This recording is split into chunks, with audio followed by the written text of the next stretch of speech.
आप देख रहे हैं TNB।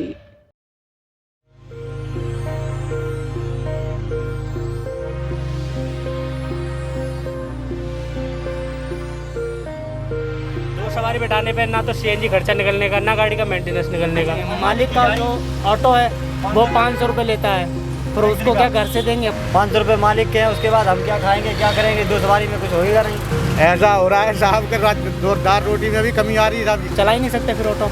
नमस्कार, TNB में आपका स्वागत है। आपको बता दें कि दिल्ली की तरह उत्तर प्रदेश में भी जो है अनलॉक की प्रक्रिया चालू हो गई है। इसके बाद आपको बता दें कि न्यू गाइडलाइंस भी जारी की गई है, जिसके तहत ऐसा गाइडलाइन जारी किया गया है जिसमें अब ऑटो में एक वक्त में सिर्फ 2 लोगों को ही बिठाया जा सकता है।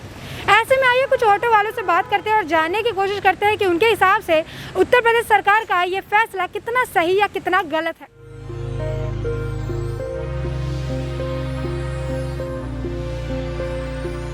जो उत्तर प्रदेश सरकार है उन्होंने डिसीजन लिया है कि कोई भी मतलब ऐसा ऑटो है कुछ भी मतलब सुनवाई में तो आया है, ऑटो वाले ये बता रहे हैं कि 2 सवारी बैठा सकते हैं। 2 सवारी बैठाने पे ना तो CNG खर्चा निकलने का, ना गाड़ी का मेंटेनेंस निकलने का। तो पहले आप कितना बैठा लेते थे एक साथ इसमें? ये सवारी 3 सवारी पे पास है, इसमें हम 11 सवारी बैठाते हैं। 11 सवारी बैठाते हैं, लेकिन अब इसको बोला गया है 2 बैठाने के लिए, तो आपको इससे कितना नुकसान है ये बताइए। इसमें तो गाड़ी CNG का ही खर्चा नहीं निकलने का। तो ये सरकार का जो फैसला है ये आपके हिसाब से सही है ना गलत है? गलत है। क्यों गलत है ये भी बताइए। बड़ा आप एक बात बताइए, फिलहाल मतलब किसी की पॉकेट में पैसे नहीं है, जो किराया चल रहा है मतलब अब हम यहाँ से सूरजपुर जाने का 30 रुपये किराया लेते हैं। अगर हम 2 सवारी बैठा के ले जाएंगे तो कितना रुपये हो गए? 60 रुपये। 60 रुपये की जाने में CNG मतलब 70 रुपये की तो CNG लग रही है एक तरफ से। एक तरफ से 100 रुपये, एक तरफ से इतनी CNG लग रही तो गैस खर्चा नहीं निकलेगा। अगर वो सवारी अगर इसमें 10 सवारी बैठ के जाएंगी तो 300 रुपये किराया हो गया। तो क्या वो सवारी मतलब एक सवारी 150 रुपये किराया दे सकती है क्या? आप बताइए इस बात को, नहीं देगी ना। तो ये हमारे हिसाब से तो गलत है। अच्छा, जो उत्तर प्रदेश सरकार ने एक डिसीजन लिया है जी कि वो ऑटो में अभी सिर्फ 2 लोगों को बिठाने का परमिशन दे रही है, जी ठीक है, तो आपके हिसाब से सरकार का ये फैसला कितना सही है कितना गलत है? सरकार का फैसला सही है गलत हमें नहीं पता, लेकिन मैं ये जानता हूँ अगर ऑटो में 2 सवारी जाएगी, मैं सूरजपुर तक जाऊँगा, सूरजपुर तक गैस लगेगी CNG इसमें 100 रुपये और सवारी देगी 60 रुपये, 40 रुपये जेब से देना पड़ गया।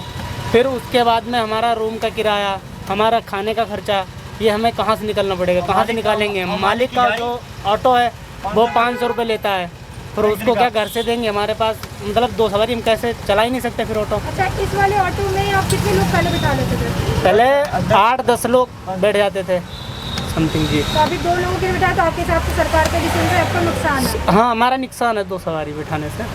अच्छा भैया, अभी जो उत्तर प्रदेश सरकार है उन्होंने डिसीजन लिया है कि अभी जो आपकी ऑटो है उसमें सिर्फ 2 ही लोग का बैठा सकते हैं, इसके बारे में आपको पता है? जी हाँ। तो अभी आपका ये इतना बड़ा ऑटो है, ठीक है, इसमें आप पहले कितने लोग बिठा लेते थे? पहले वही 5-6 कितने? 5-6 5 बिठा लेते थे, तो अभी आप इसमें सिर्फ 2 ही बिठा सकते हैं। तो आपके हिसाब से सरकार का ये जो डिसीजन है कितना सही है कितना गलत है? अब इस डिसीजन सही गलत क्या बताऊँ, अभी जो चल रहा है वो तो करना, फॉलो तो करना ही पड़ेगा ना। मतलब आपके हिसाब से सरकार जो ये डिसीजन ले रही है इससे मतलब सही अब है? सरकार करेगी तो फॉलो तो करना पड़ेगा ना हम लोगों को, तो मतलब आप ये कहना चाहते हैं कि मतलब मजबूरी है, फॉलो करना पड़ेगा? करना ही पड़ेगा। लेकिन सही है कि गलत है ये बताइए आपके हिसाब अब ऐसे तो हमारे लिए तो गलत ही है ना। से। अच्छा, आपके लिए गलत है, मतलब क्यों गलत है ये बताइए। कि हम 3-4 सवारी 2 सवारी बिठाएंगे तो हमारा क्या है, नुकसान है। नुकसान है ही वो तो। जो यूपी सरकार है उन्होंने डिसीजन लिया है कि अब ऑटो में जो है सिर्फ 2 लोगों को बिठाया जाएगा, तो ये जो सरकार का डिसीजन है इससे मतलब आपको क्या लग रहा है, सही है गलत है क्या है?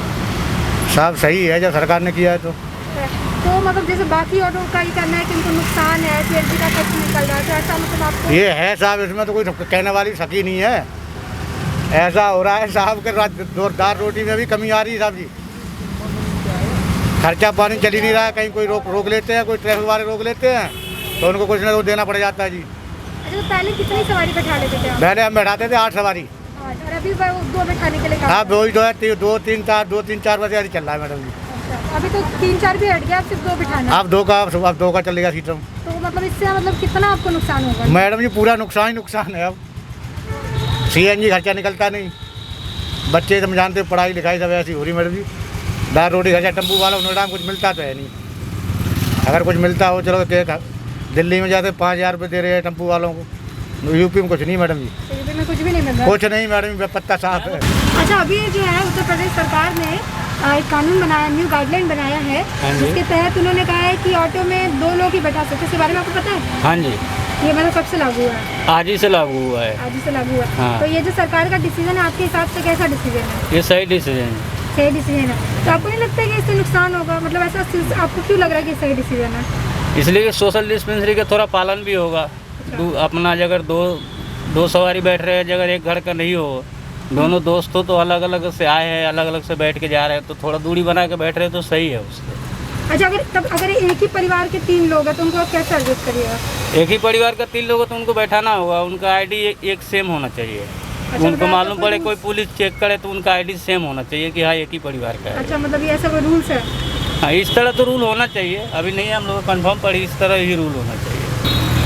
अच्छा, उत्तर प्रदेश सरकार ने कहा है कि अब ऑटो में जो है इसमें 2 लोगों को ही बिठाया जाएगा। तो ये सरकार का डिसीजन सही है या गलत है आपके हिसाब से? गलत है ये, हाँ जी, गलत है। क्यों गलत है बताइए? अरे गलत क्या, जब एक चक्कर लेके जाते हैं 100 रुपये की तो संजी लगती है, और 2 सवारी लेके हम क्या करेंगे?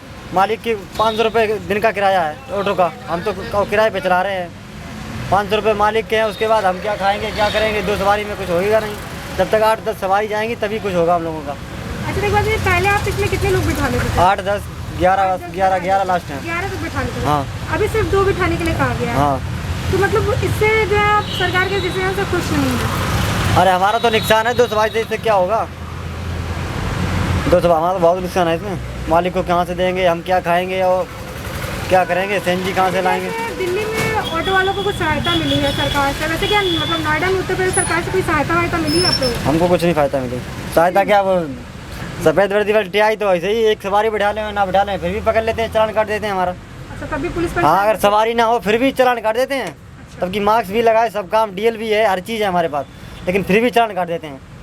आगे सूरजपुर यामा चौक है, वहाँ पे हम कल गए थे शाम मीटिंग में 5 बजे, अपने रूम पे जा रहे थे, तो वहाँ पे सब उसने रोका। हमने सर क्या बात है, हम तो खाली जा रहे हैं, अपने रूम पे जा रहे हैं, कि तू क्या घूम रहा है, क्या ये वो ठिकाना फलाना। फिर 150 रुपये लिए उसने मेरे, 150 रुपये लिए तब मुझको छोड़ा। जैसे कि आपने सुना कि ऑटो वालों का कहना है कि ये जो सरकार ने नियम लागू किया है, पहले ही जो कोरोना की वजह से उनकी जो कमर है टूट चुकी है, उसके बाद क्या है उनके पास पैसे नहीं है, किराए देने के हालात में नहीं है वो, और ऐसे में सरकार ने जो ये नया गाइडलाइन जारी किया है जिसके तहत सिर्फ 2 लोगों को ही बिठाया जा सकता है, इसमें भी जो है उनको काफ़ी नुकसान का सामना उनको करना पड़ेगा। क्योंकि उन्होंने जैसे बताया कि हम एक जगह से दूसरी जगह जाते हैं तो वहाँ का ये खर्च जो है निकलता है, जिसमें हम जो है आधी पैसे जो है सीएनजी के जो निकलते हैं वो भी नहीं निकल पाते हैं, हमें अपने पॉकेट से भरना पड़ता है। उसके बाद इन्होंने ये भी कहा कि पुलिस भी जो है इन्हें जो है परेशान करते हुए नज़र आती है, इनका चालान काटते हुए नज़र आती है, या कुछ करे हैं नहीं करे हैं, ये इनकी ज़ुबानी उन्होंने कहा है कि इस तरीके का जो परेशानी का इनको सामना करना पड़ता है। और ऐसे में सरकार का ये फैसला जो है इनके लिए सिर्फ नुकसानदेही साबित हो रहा है। और इसके साथ इन्होंने ये भी कहा कि दिल्ली साइड में जो है ऑटो वालों के लिए 5,000 रुपये मुहैया कराया गया, लेकिन उत्तर प्रदेश सरकार ने ऑटो वालों के लिए कुछ नहीं सोचा, ऑटो वालों के लिए कुछ नहीं किया है। और अभी जब डिसीजन भी लिया है तो ऐसा डिसीजन लिया है जिससे इनको नुकसान हो रहा है। ऐसे में अब वक्त के साथ ही पता चलेगा कि सरकार इस फैसले को लेकर आगे क्या करती है, इसमें कुछ बदलाव लाती है, या ऑटो वाले जो इसी तरीके से आगे भी जो है परेशानी का इनको सामना करना पड़ता है। तब तक के लिए देश और दुनिया से जुड़ी सारी अपडेट्स के लिए टीएनबी के साथ बने रहें। हमारे नए अपडेट्स पाने के लिए चैनल को सब्सक्राइब करें और बेल आइकॉन पर क्लिक करें। साथ ही आप हमारे वीडियो को लाइक एंड शेयर करना ना भूलें।